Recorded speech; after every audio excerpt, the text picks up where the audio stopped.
Bonsoir à tous, bienvenue dans votre émission La Réunion Léla. Aujourd'hui, ce soir, grâce à Alexandre Dupuis, on va y faire une balade dans l'histoire. On va essayer, bien sûr, de se balader du côté du cimetière marin de Saint-Paul.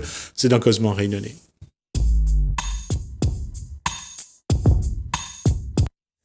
Alexandre Dupuis, bonsoir. Bonsoir. Alors, quand j'ai dit, grâce à Alexandre Dupuis, on va y voir se balader du côté du cimetière marin de Saint-Paul, c'est parce que vous avez réalisé un reportage sur l'Abuse, donc juste voir un petit peu, vous verrez le reportage juste après l'échange. Qu'est-ce qui a donné envie d'aller faire un tour, de connaître un petit peu mieux l'Abuse, dont j'ai oublié le vrai nom? Alors, tout d'abord, j'aimerais vous remercier de m'inviter pour la seconde fois, mon cher J-Smith, et je suis très honoré. Et donc, Olivier Levasseur dit l'Abuse, c'est une figure qui est fascinante. On va dire que c'est un mythe vivant, un peu comme Citaran, c'est un peu, on va dire aussi un peu comme Gormercal. Il fait partie, on va dire, de l'imaginaire réunionnais. Donc on va dire que c'est un être mythique. Olivier Levasseur qui a donc été le pirate de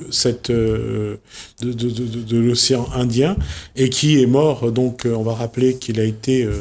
Alors il est mort en 1730, il a été jugé à Saint-Denis et il a été pendu haut et court à Saint-Paul. À Saint-Paul. Là où se trouve l'endroit où il y a les statues, il y a également Zéphyr et... Élie, Zéphyr, André et j'ai oublié le quatrième.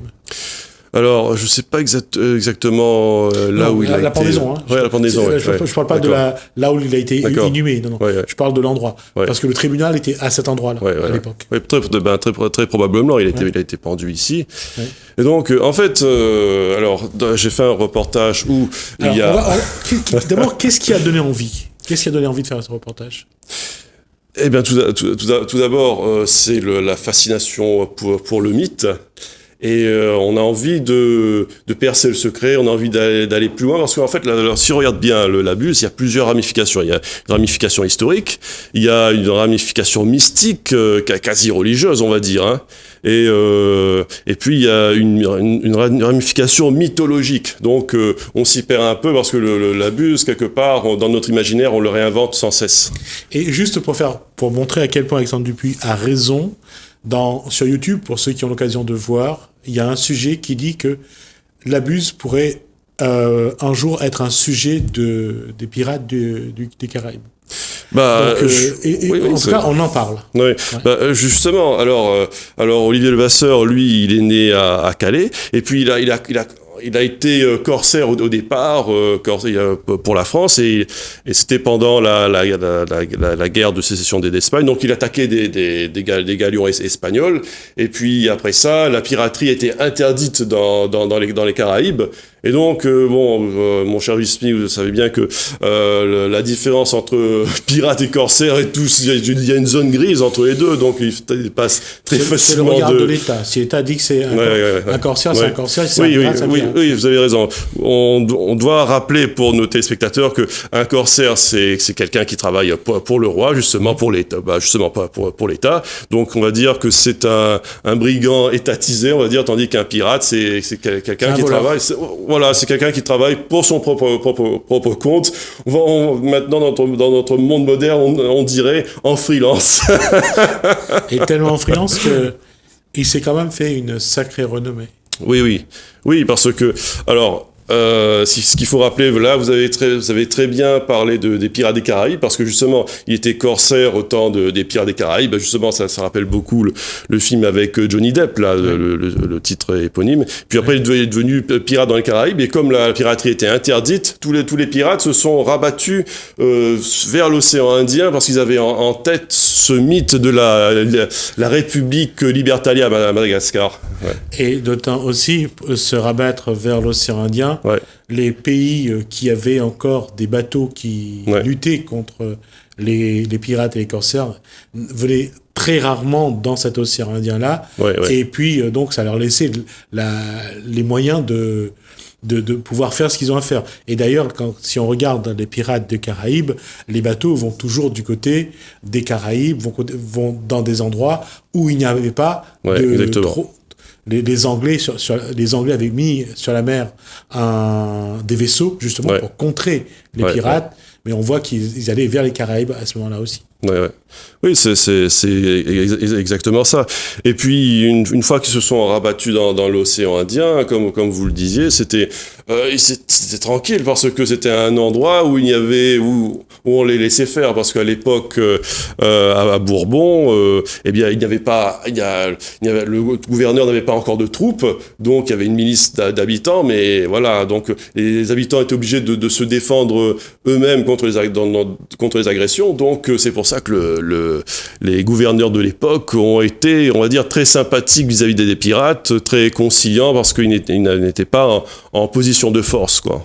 Et puis, quand on parle d'Olivier Levasseur, donc quand on regarde l'histoire, il avait quand même un territoire libre, surtout entre La Réunion, Madagascar, et puis un peu plus loin, il avait le champ. Exactement, ouais. Exactement, en fait. Par exemple, quand il a attaqué le galion, la Vierge du Cap, qui était en rade de Sany, c'était en 1721. Eh ben, son trésor, il l'a réparti un petit peu partout, aux Seychelles, à Bourbon. On a parlé à Rodrigue aussi. À Rodrigue aussi, exactement. Ouais. Donc voilà, ça a été une aubaine pour les chasseurs de trésors qui se sont arrachés les cheveux pour comprendre où il avait planqué son trésor, justement. Et donc il a attaqué un bateau à Sany et puis un autre à Saint-Paul. Et concernant son trésor, je crois que c'est le jour de sa pendaison, il a lancé un parchemin, oui. Il a lancé un parchemin à la foule. C'est exactement ça. Il a lancé un parchemin en disant quelque chose comme qui veuille trouver mon trésor, et ensuite une autre phrase encore plus mystique: prenez un poulet, enlevez-lui ses deux cœurs. Bon, c'est un énigme, un genre d'énigme. C'est exactement ça, Et les gens vont essayer de décoder son parchemin, vont essayer de comprendre ce qu'il dit. Exactement. Mais jusqu'à ce jour, personne n'a trouvé le trésor de Labus. En fait, ça, on n'en est pas sûr que ça, mon cher Jismi, parce que, eh bien, du côté du puits arabe, il y a eu des espèces... Je vais juste préciser que le puits arabe, c'est à Saint-Philippe. Saint-Philippe, oui. Justement, à Saint-Philippe, là, du côté du puits arabe, il y a eu des fouilles sauvages, et puis il y a des roches où il y avait des cryptogrammes, c'est-à-dire des insignes cryptés, là, parce que les pirates, eux, ils avaient leur propre façon de crypter leurs informations. Ils répondaient à un genre d'initiation ou de code qui s'appelle les frères de la côte. Oui, donc il y avait des symboles un peu maçonniques, et voilà, c'était quasi religieux, quoi. Il y a quelque chose c'était très occulte, alors leur façon de procéder. Donc d'ailleurs, c'est pour que les gens ne trouvent pas facilement leur trésor. C'est pour ça que ils cryptaient leurs informations avec des phrases très très improbables du style. Parce que ce qu'il dit quand il envoie le parchemin. Oui, c'est exactement ça. Trouver deux cœurs du poulet. Bon. J'ai trouvé que c'était déjà assez compliqué. Mais il y a une chose qui est vraie, et ça, c'est développé dans toute l'histoire qui a tourné autour de Labuse, c'est que il a réussi à trouver, il a amassé un gros trésor, d'après ce qui a été dit, mais à ce jour, on n'est pas sûr. Non. On n'est pas sûr on n'est pas sûr s'il y avait vraiment un trésor. Et les gens, il y en a qui continuent à chercher, et ne serait-ce que sur ce que, à l'époque, le chercheur de trésors réunionnais, qui à un moment donné Bébic a essayé vraiment de trouver, quoi. Oui, alors Big de son vrai nom, c'était Joseph, je crois que c'est Thibvaux, voilà. Ouais, Thibvaux. Donc lui, il est né en 1934 à Saint-Paul. Donc lui, il a consacré toute sa vie à rechercher le trésor de la Buse, mais pas que. Il y a aussi le trésor d'un pirate portugais qui remontait plus loin d'avant la création officielle de la Réunion en 1665. Donc lui, c'était un trésor qui datait de fin 1500. Donc lui, il l'a cherché du côté de Saint-Pierre, de la pointe du diable, ce trésor. Et il me semble j'ai lu qu'à l'époque, la foule avait s'intéressé à ce qu'il faisait. Il a même fait exploser des roches à la dynamite. Et les gens se sont même lassés de ses recherches, mais ça a été très, très folklorique tout ce qu'il a fait, quoi. Ça a été très long, et d'ailleurs, ça l'a malheureusement amené au suicide, à avoir ce geste fatal, c'est donner la mort. 95, mais on voit que, quelque part, j'allais dire, c'est un paradoxe ce que je vais dire, c'est que on est quand même descendant de ces marins, parce qu'on est quand même, les Bretons sont un peuple marin. Le Réunionnais aussi, parce que ne serait-ce qu'avec le peuplement de la Réunion, tout le monde est venu de la mer.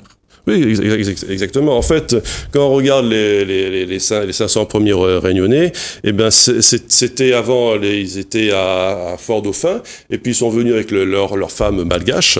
Alors on va quand même préciser pourquoi ils sont venus. C'est parce il y a eu cette bataille, cette révolte des malgaches lorsque le bateau a emmené des femmes de métropole. Ça a créé pas mal de problèmes. Après, ils sont venus à la Réunion. Donc ils sont pas venus parce qu'ils avaient envie, ils sont venus parce que ils avaient il y avait quand même une situation qui n'était pas simple. Et ce qui est intéressant, c'est que je crois que là, justement, chez les pères de famille, je crois que la moitié des pères de famille étaient d'origine pirate, en fait, et c'était des gens qui étaient bien souvent d'anciens protestants qui s'étaient convertis au christianisme, justement pour être dans la société chrétienne. Et justement, moi, ma famille a fait des recherches, et alors les Dupuis descendent de Patrick Droman. En fait, c'était un Irlandais et un protestant aussi qui s'est converti au catholicisme. Donc les pirates sont nos ancêtres à tous, comme les femmes malgaches, comme tout. D'ailleurs, ce qui est intéressant, c'est que si on peut faire, par exemple, un parallèle avec la Martinique et la Guadeloupe, eh ben, au départ, en fait, chez les premiers Réunionnais, eh bien, on va dire que au départ, il y avait pas vraiment d'esclaves, il y avait plutôt des serviteurs, justement. Et dans une même famille, il pouvait y avoir aussi bien un maître qu'un esclave. Et je crois que la deuxième génération de maîtres, et la moitié étaient des métis. Donc ça, c'est ça qui est, on va dire, très original. C'est une originalité qu'on ne retrouve pas à la Martinique ou à la Guadeloupe, quoi. Oui, ce qui est vrai aussi, c'est Maître Gerbeau, qui est donc maître de conférence, qui était donc professeur à Marseille, qui est venu nous expliquer qu'il y avait également un esclave indien, mais son maître était également indien.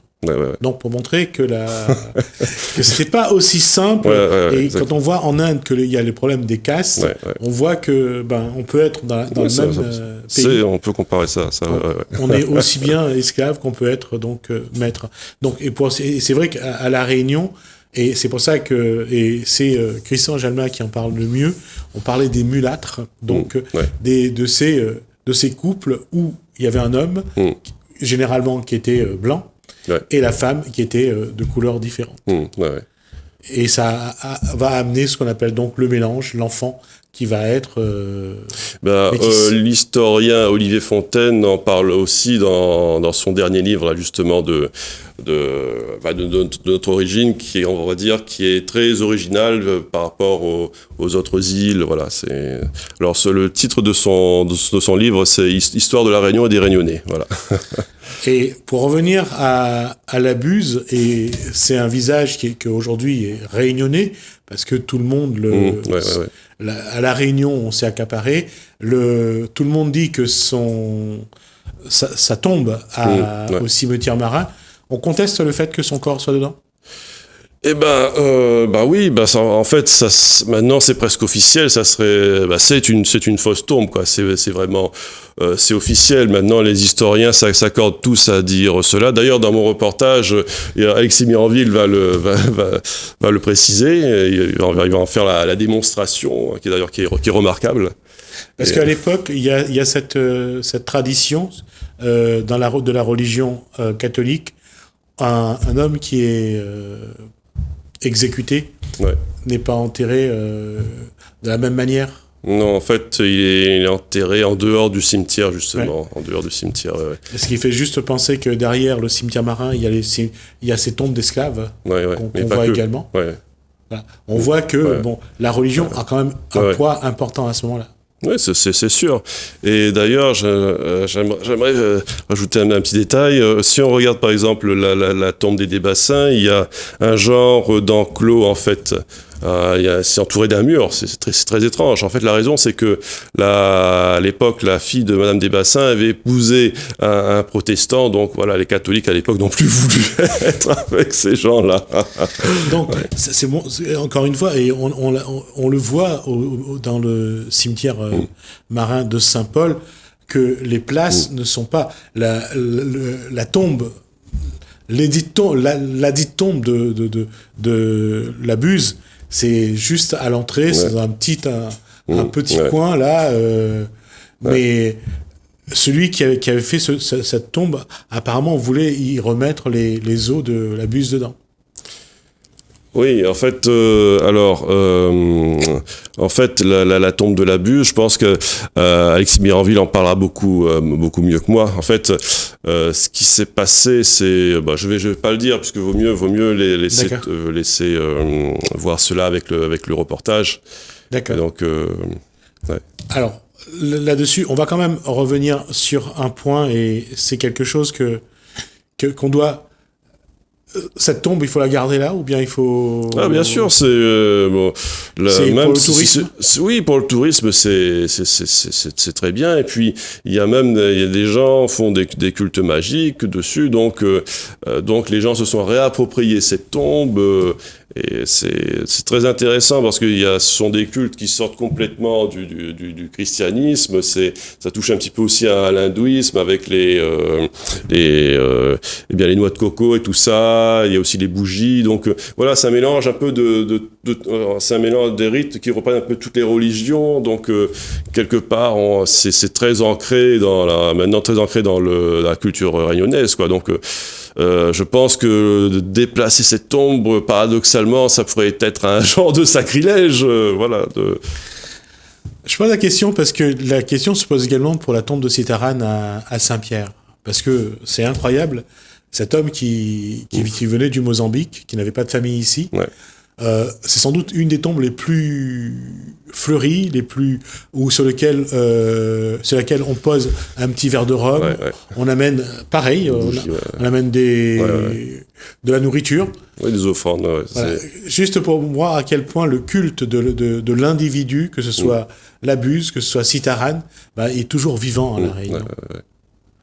Oui, j'ai l'impression que la Buse comme Citaran sont devenus des mythes, on va pas dire vivants puisqu'ils sont morts, mais des mythes posthumes, on va dire, parce que de leur vivant, ils étaient contestés, mais après la mort, ils deviennent plus grands que ils se transcendent. Oui, ce sont de vrais personnages qui sont transcendés par l'histoire, on va dire.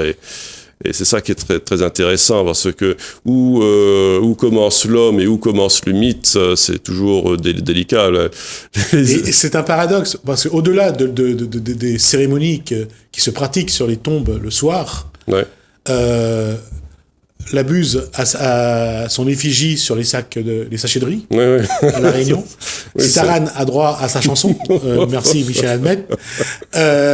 Mais malgré tout, ça reste, c'est vraiment vivant dans l'esprit réunionnais. Oui, les gens se sont réappropriés ça en fait, hein, et c'est devenu vraiment indissociable de la Réunion elle-même. C'est devenu c'est devenu des figures mythologiques, ce sont devenus des espèces de stars aussi. Hein, il n'y a que on va dire des stars du quotidien. Oui, oui.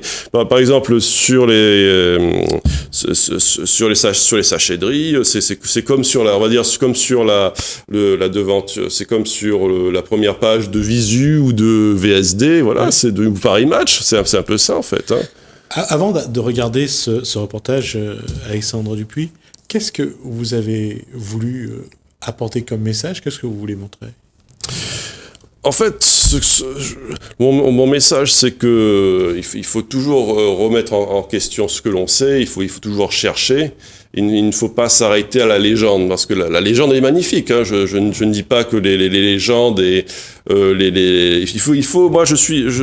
je pense qu'il faut sauver les mythes. Il faut que un mythe il apporte beaucoup aux gens. C'est les mythes. On a besoin des mythes pour se construire, je pense. Mais il y a aussi un autre aspect aussi, c'est que faut pas oublier. Par exemple, tout à l'heure on parlait du puits arabe là. Et faut pas oublier non plus que j'ai l'impression que les autorités délestent certains personnages, certaines parties de l'histoire, par exemple la piraterie, j'ai l'impression que ça fascine les gens, mais les autorités vis-à-vis des trouvailles archéologiques qui ont été faites justement par Bibic là, j'ai l'impression que les autorités, les institutions restent très indifférente justement. Parce que, par exemple, Bibic, il avait réussi à trouver une roche avec un cryptogramme. Ben normalement, comme dirait Indiana Jones, ça devrait être dans un musée. Cela, ben non, ça a calé une porte ou c'est devenu un presse-papier. C'est presque sacrilège. C'est vis-à-vis de l'histoire et de l'histoire des Réunionnais qui a été, on va dire, volée. Quand on a vu ce qui a été fait au puits des Arabes, au puits arabe, pardon. Donc on va dire, en fait, c'est cela mon sujet, c'est qu'il faut préserver l'histoire, l'authenticité et voilà ce qui nous reste de l'histoire. Ça devrait être sacré, je pense. Merci Alexandre Dupuis. On a un peu le temps parce qu'il faudra regarder. On va regarder ce reportage. C'est moi qui vous remercie, Jasmine. Merci en tout cas. On se dit à plus parce qu'on reverra à plus tard, mon cher Jasmine. Sur d'autres reportages. Merci Alexandre Dupuis. Je vous propose de regarder donc ce reportage La Buse.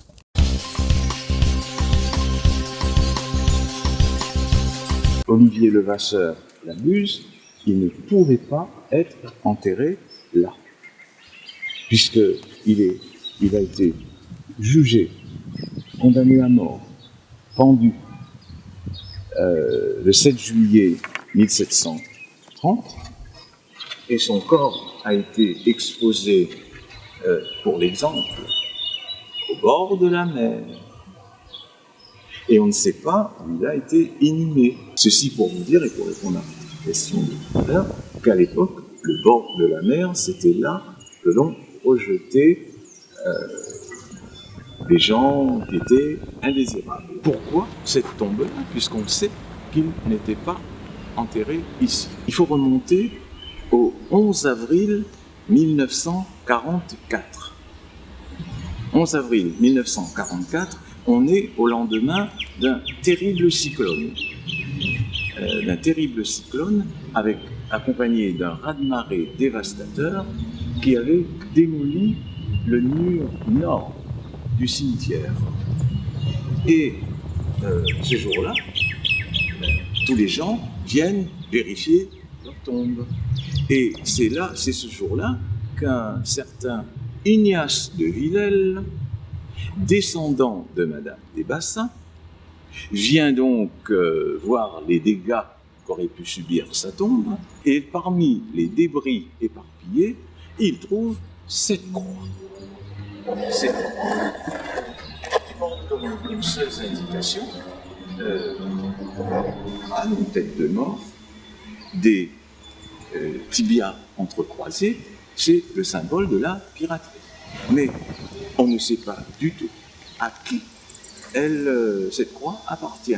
Ignace de Villèle voit cette croix parmi les débris, geste d'humanité pour que cette croix ne soit pas emmenée dans les décombres et disparaître. Il la transporte et il l'adosse à l'enclos de son ancêtre. Et puis, il ne s'en occupe plus. Donc, il y a eu des gens qui venaient peut-être chercher des herbes pour leurs cabris ou leurs lapins et qui ont fait cette découverte de cette croix. Sachant que la Buse, au personnage de la Buse est associée l'idée d'un trésor, le très fameux trésor de la Buse. Et il aurait même dit qu'il a caché son trésor. Dès ce moment-là, cette croix a fait l'objet d'un véritable culte et disons de pratiques magiques. Une croix qui fait l'objet de pratiques magiques qui sont censées permettre de récupérer le fameux trésor. Et à partir de là, on a vu autour de cette croix des verres de rhum, des pièces de monnaie, des bougies, donc des manifestations de pratiques magiques. Et là, nous sommes, si vous voulez, dans les années 1940, 1950. On sait que c'est une fausse tombe, puisque, vous avez vu, il y a la croix et il y a une dalle. Mais pour reconstituer cette dalle, les employés ont cherché une pierre tombale dans les environs, sur une tombe abandonnée. Vous savez, là, il y en a plein de tombes abandonnées.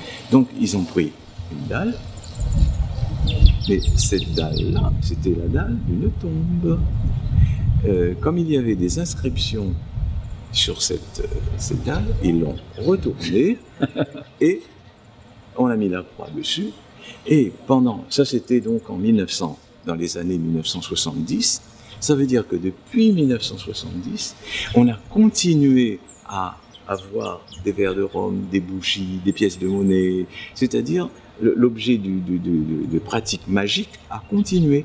Et en même temps, ça a été une attraction pour les touristes.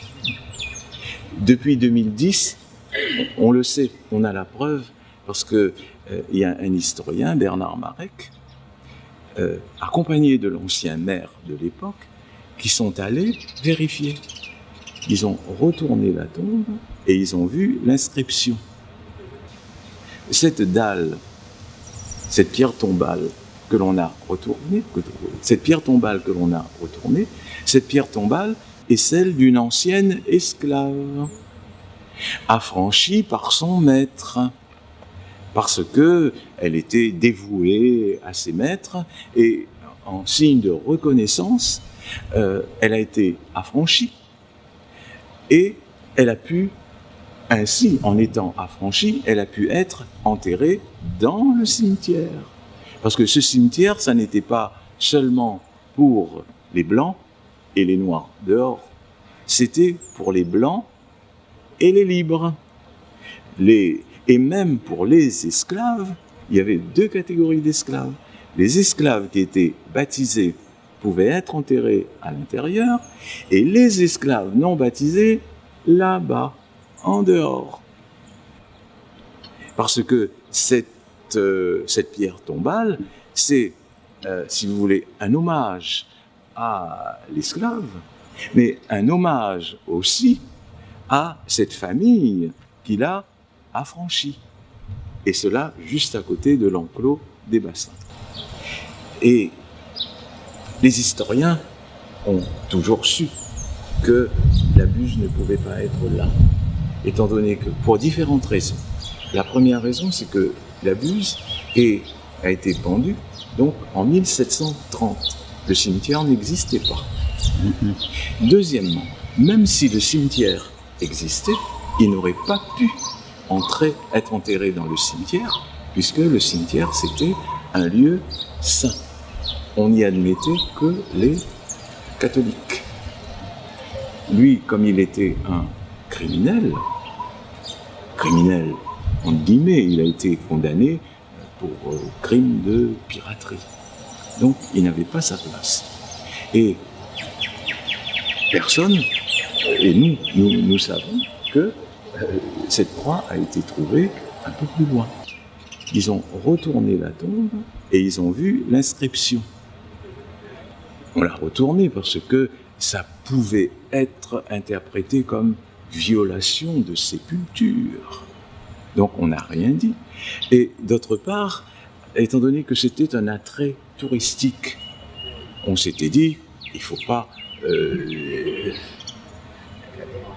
voilà, il ne faut pas que ça tarisse le flot de touristes. D'autant plus que à cette époque-là, la fausse tombe de la Buse était aussi visitée que la tombe de Lecomte de Lisle. Voilà. Et l'origine de cette croix de pirate, donc on peut penser que c'était un pirate qui a fait amende honorable, qui aurait été enterré ici ou probablement. Ouais. De toute façon, les pirates, ils étaient des blancs. Et quand ils ont fait amende honorable, ils sont devenus des familles honorables.